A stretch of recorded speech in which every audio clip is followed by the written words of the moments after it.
ஊத்துக்காட்டில் அமர்ந்துள்ள அருள்மிகு தேவி ஸ்ரீயல்லம்மனின் தல வரலாறு. தொண்டை மண்டல பகுதியை ஆண்ட விஜயநகர மன்னரான கிருஷ்ண தேவராயர் வேட்டைக்காக காட்டுக்கு தனது நாயுடன் சென்றார். வெகு நேரம் வேட்டையாடிய களைப்பில் ஒருவித நாவரிச்சி ஏற்பட்டு நீர்நிலையை தேடினார். எங்கு தேடியும் நீர்நிலை காணாததால் ஒருவித மயக்கத்தோடு மரத்தில் சாய்ந்து அமர்ந்தார்.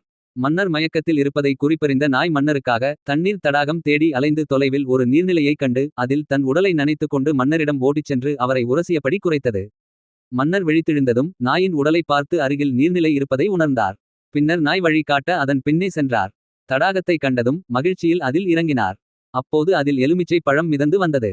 அதை பார்த்து கொண்டு இருந்தபோது பேரிரைச்சலோடு கற்சிலை ஒன்று நீர்நிலையில் இருந்து எழும்புவதை கண்டார். மன்னரை தேடி வந்த சேவகர்களை அழைத்து வலை விரித்து அம்மனை எடுக்கும்படி ஆணையிடுகிறார். அம்மனை எடுக்க முயற்சிக்கும்போது வலை அறுந்து விடுகிறது. அதன் பிறகு சேவகர்களை அழைத்து இரும்பு வலை கொண்டு எடுக்க ஆணையிடுகிறார்.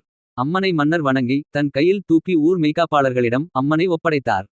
பின்னர் 1608ஆம் வருடம் அந்த பகுதியிலேயே ஆலயத்தை கட்டி அம்மனை அங்கு பிரதிஷ்டை செய்ய முடிவு செய்தனர். அம்மன் சிலை காட்டிய எல்லை பகுதி ஊற்றுநீர் தடாகத்தில் கிடைத்ததால் அம்மனுக்கு ஊத்துக்காடு எல்லம்மன் என்று பெயரிடப்பட்டது. இன்றும் அதே சந்ததியை சேர்ந்தவர்கள் அம்மனுக்கு தொடர்ந்து வளர்ச்சி பணிகளும் சேவைகளும் செய்து வருகின்றார்கள். 400 ஆண்டுகளுக்கு மேல் அம்மன் மக்களுக்கு அருள்பாலித்தும் கேட்கும் வரங்களை அள்ளிக் கொடுத்தும் வருகிறார். மேலும் பல அரிய தகவல்களை தெரிந்து கொள்ள எங்கள் சேனலை மறக்காமல் சப்ஸ்கிரைப் செய்யுங்கள். இந்த காணொளி உங்களுக்கு பிடித்திருந்தால் லைக் செய்து உங்கள் நண்பர்களுடன் பகிருங்கள். அடுத்த காணொளியில் மீண்டும் சந்திப்போம். நன்றி. ஓம் சக்தி.